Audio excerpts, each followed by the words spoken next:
आपने अपने आसपास या कहीं भी किसी भी देवी या देवता का मंदिर देखा होगा। वहाँ भीड़ लगी रहती है। लोग अपनी इच्छा पूर्ति के लिए मंदिर जाते हैं। उनको विश्वास होता है कि हमारे देवता हमारी इच्छा ज़रूर पूर्ण करेंगे। लेकिन इस दुनिया में कुछ ऐसे इंसान भी हैं जो अपनी इच्छा पूर्ति के लिए शैतानी ताकतों का इस्तेमाल करते हैं। लेकिन इसका परिणाम इतना विनाशकारी हो सकता है कि एक आम आदमी सोच भी नहीं सकता। आज की कहानी है ऐसी ही एक शैतानी रस्म की। तो आइए शुरू करते हैं। राजस्थान के जैसलमेर ज़िले में एक छोटा सा गांव। उस गांव की बाहरी तरफ एक झोपड़ी थी जिसमें एक बुढ़िया रहती थी। पूरे गांव में उस बुढ़िया का कोई जिक्र तक नहीं करता था और न ही उसके पास कोई जाता। वह बुढ़िया अपनी झोपड़ी में ही रहती थी। पूरे गांव को लगता था कि वो अंधी है। उसी झोपड़ी के बगल में एक घर जहाँ एक सामान्य लड़की रितु, उसका भाई राहुल और रितु के माता पिता रहते थे। रितु एक 13-14 साल की लड़की थी। वो अक्सर ही अपने भाई के साथ छत पर खेलती रहती थी। एक दिन शाम के वक्त रितु अपने भाई संग खेल रही थी।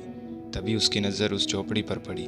उसने देखा कि वो बूढ़ी औरत झोपड़ी के बाहर ज़मीन पर बैठी है और रेत पर उंगलियों से आकृतियाँ बना रही है। न जाने क्यों रितु उसकी तरफ एकटक देखने लगी। तभी अचानक उस बुढ़िया ने रितु की तरफ गर्दन घुमाई। उसकी बिल्कुल सफ़ेद आंखें देखकर रितु कांप उठी। रितु को लग रहा था जैसे वो बुढ़िया उसको ही देख रही थी। रितु भागकर अपनी माँ के पास गई। उसने अपनी माँ को बताया कि वो झोपड़ी वाली बुढ़िया अंधी नहीं है। इतना कहते ही रितु की माँ ने उसको एक थप्पड़ जड़ दिया। रितु ने जिस किसी से भी उस बुढ़िया के बारे में जानने की कोशिश की, उसने रितु को डरा धमकाकर चुप करा दिया। रितु को मन ही मन बात खाए जा रही थी कि उस बुढ़िया के बारे में कोई बात क्यों नहीं करना चाहता। एक दिन रितु ने सोचा क्यों ना मैं झोपड़ी में जाकर देखूं। रितु अपने माँ से छिपती छिपाती झोपड़ी तक पहुंची। झोपड़ी के बाहर अलग अलग लाठियों को एक साथ बांधकर बनाया गया दरवाज़ा बंद था। रितु दबे पांव से आगे बढ़कर उस दरवाजे से अंदर झांक कर देखने लगी तो एक भयानक आवाज़ उसके कानों में पड़ी। कौन है वहाँ? रितु डर गई और भागकर घर वापस आ गई। रितु अपने बिस्तर पर लेटे लेटे उसी बुढ़िया के बारे में सोच रही थी। समय रात के 12:30 का था। रितु को नींद नहीं आ रही थी, इसलिए वो खिड़की के पास जाकर खड़ी हो गई। उसकी नज़र उसी झोपड़ी पर टिकी हुई थी। रितु के मन में उस बुढ़िया की ही बात चल रही थी। तभी उसने देखा कि उस झोपड़ी का दरवाज़ा खुला और वो बुढ़िया बाहर आई। चांद की रोशनी में रितु उस बुढ़िया को देख पा रही थी कि उसके हाथ में एक बड़ी थैली है। वह बुढ़िया झोपड़ी से निकलकर जंगल की तरफ धीमे कदमों से चल पड़ी। रितु के मन में बाहर जाकर देखने का ख्याल आया।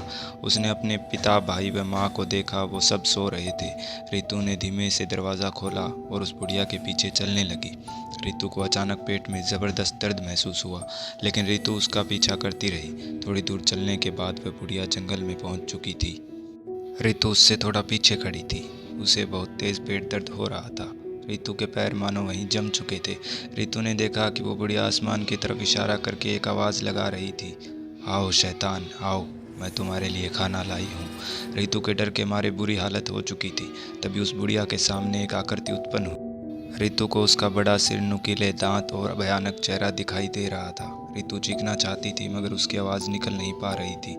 रितु के पेट का दर्द बढ़ता जा रहा था। तभी उस बुढ़िया ने मुड़कर देखा और रितु की तरफ देखकर बोली, चली जाओ यहाँ से।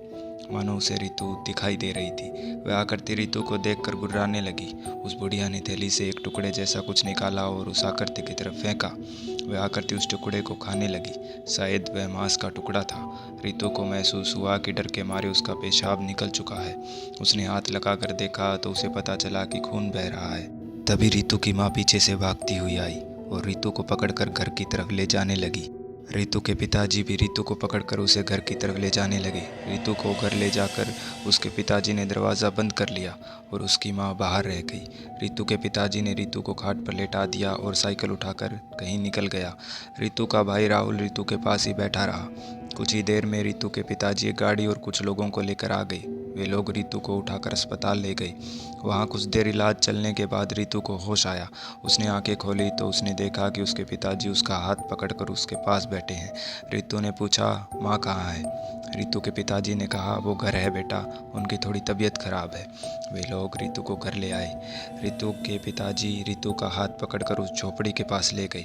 उन्होंने दरवाज़ा खोला। रितु ने देखा कि उस बुढ़िया की जगह उसकी माँ बैठी है और उसकी आंखों की जगह गड्ढे थे। रितु अपने माँ के पास बैठकर रोने लगी।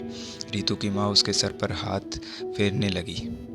रितु ने कहा, ये क्या हुआ माँ?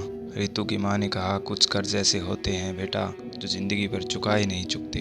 वह बुढ़िया जो यहाँ रहती थी वह तुम्हारी दादी थी। उन्हें काफ़ी सालों तक कोई संतान नहीं हो रही थी। उन्होंने हर मंदिर पर जाकर संतान को मांगा, लेकिन उन्हें संतान सुख प्राप्त नहीं हुआ। तो उन्होंने किसी चालबाज व्यक्ति की बात मानकर शैतान की पूजा करना शुरू कर दिया। शैतान ने तुम्हारी दादी की इच्छा तो पूर्ण कर दी, लेकिन उस शैतान ने तुम्हारी दादी की ज़िंदगी नष्ट कर दी। वह शैतान तुम्हारी दादी को धीरे धीरे काट कर खाने लगा, इसलिए तुम्हारी दादी हर रोज़ उसे कुत्ते का मांस खिलाकर यह शैतानी रस्म पूरी करती थी। उन्होंने हम सबको इन चीज़ों से दूर रखा। कल उस शैतान ने तुम्हें देख लिया, वो तुम्हें खाना चाहता था, लेकिन तुम्हारी दादी उसके सामने ढाल बनकर खड़ी हो गई। वह तुम्हारी दादी को निकल गया, लेकिन अब यह रस्म मुझे निभानी पड़ेगी। ऋतु बिलख बिलख कर रोती रही। देवी देवताओं की शक्तियाँ सकारात्मक होती है, लेकिन शैतानी ताकतें आपकी इच्छा पूर्ति के बदले आपकी ज़िंदगी नर्क बना सकती है।